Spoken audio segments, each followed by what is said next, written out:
Youth ఆడియన్స్‌లో మంచి క్రేజ్‌ని సంపాదించుకున్న young హీరోయిన్స్‌లో ఒకరు శోభితా ధూళిపాళ్ల. ఈమె తెలుగులో చేసిన సినిమాలు చాలా తక్కువే. కానీ హిందీలో మాత్రం అనేక సినిమాల్లో నటించింది. వెబ్ సిరీస్‌లు కూడా చేసింది. కొన్ని అడల్టరేటెడ్ కంటెంట్ సినిమాల్లో కూడా ఆమె నటించింది. అక్కినేని నాగచైతన్యతో పెళ్లి తర్వాత సినిమాలు పూర్తిగా మానేస్తుందని అంతా అనుకున్నారు. కానీ ఈమె లేటెస్ట్‌గా ఇన్‌స్టాగ్రామ్ అకౌంట్లో అప్లోడ్ చేసిన కొన్ని ఫోటోలు మాత్రం సోషల్ మీడియాలో పెను దుమారం రేపుతున్నాయి. అందాలను ఆరబోస్తూ ఫోటోలు దిగటమే కాకుండా నోట్లో స్టైల్‌గా సిగరెట్ పెట్టుకొని ఫోటో దిగటంపై అభిమానులు అభ్యంతరం వ్యక్తం చేస్తున్నారు. అక్కినేని వంటి మహోన్నత కుటుంబానికి చెందిన కోడలు ఇలాంటి ఫోటోషూట్లో పాల్గొనటం కరెక్ట్ కాదని అంటున్నారు. ఆసక్తి కలిగించే విషయం ఏంటంటే ఈ ఫోటోలకు అక్కినేని నాగచైతన్య లైక్ కొట్టటమే.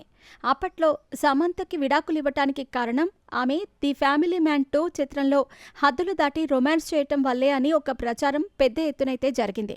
తన భార్యని అలా చూడటం ఇష్టం లేనోడు ఇలా చూడటానికి ఇష్టపడతాడా అంటే అప్పట్లో వచ్చిన ఆ వార్త కేవలం పుకారన్నమాట. అక్కినేని నాగచైతన్య తన భార్యకు పూర్తి స్థాయిలో స్వేచ్ఛ ఇస్తాడని ఈ ఒక్క సందర్భాన్ని చూసి చెప్పొచ్చు.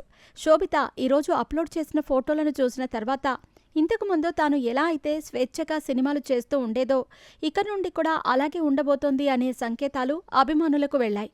ఇది ఎంతవరకు నిజమవుతుందో చూడాలి. ఇకపోతే నాగచైతన్య తండేల్కి ముందు ఎలాంటి డిజాస్టర్ ఫ్లాప్స్ని ఎదుర్కొన్నాడో మనమంతా చూసాం. తండేల్ చిత్రం శోభితతో పెళ్లి తర్వాత విడుదలైంది.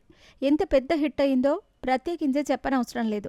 అక్కినేని కుటుంబానికి మొట్టమొదటి 100 కోట్ల గ్రాస్ సినిమాగా నిలిచింది ఈ చిత్రం. ఇదంతా శోభితా ధూళిపాళ్ల అక్కినేని కుటుంబంలో కోడలిగా అడుగుపెట్టడం వల్లే జరిగింది అంటూ అభిమానులు గొప్పగా అప్పట్లో చెప్పుకొచ్చారు.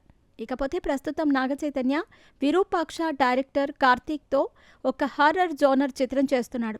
ఇప్పటి వరకు తెలుగు సినిమా ఇండస్ట్రీ కని విని ఎరుగని కాన్సెప్ట్తో ఈ చిత్రాన్ని తెరకెక్కిస్తున్నారట. శరవేగంగా షూటింగ్ కార్యక్రమాలను పూర్తి చేసుకుంటున్న ఈ చిత్రం ఈ ఏడాది ద్వితీయార్థంలో విడుదల కానుంది. ఆర్కా మీడియా బ్యానర్పై ఈ సినిమా నిర్మితమవుతుంది.